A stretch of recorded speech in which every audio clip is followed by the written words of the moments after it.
different tax rate. So we need to maintain our competitive advantage, especially in Tasmania. That's really vulnerable to a lack of seasonal labour. If we don't maintain that competitive advantage, then we're putting our local producers at significant risk.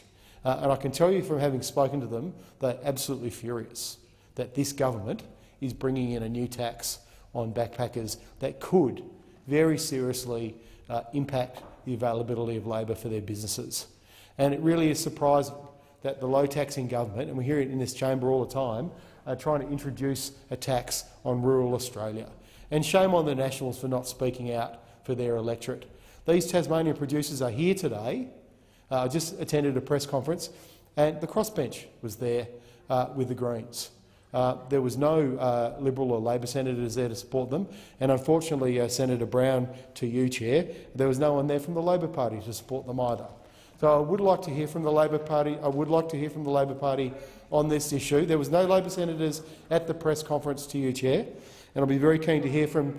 I'd be very keen from Senator Brown and Senator Bilyk and Senator Urquhart whether you support Tasmania's fruit growers and local producers in this aspect. So I'll be very much looking forward to hearing from you on this, because, as I said, they make it very clear. Deputy President, these businesses employ local labour. They always employ local labour first, but they simply cannot get the numbers of people that they need. So I'm looking forward to hearing officially from the Labor Party.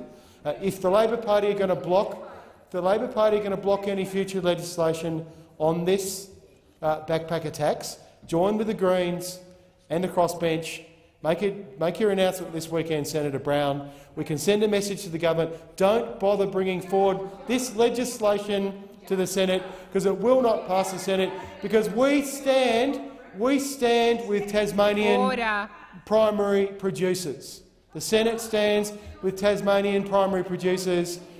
Don't bother bringing it forward. It's a silly idea. It's a cash grab by the government, passing the buck to primary producers. We can find the $550 million elsewhere. There's plenty of other places we can find budget savings. So step up Labor and help us take on the Liberal National Party. Thank you, Senator Whish-Wilson. Your time has expired. Is the motion put by Senator Whish-Wilson agreed to? All those in favour? Aye. Against? Carried.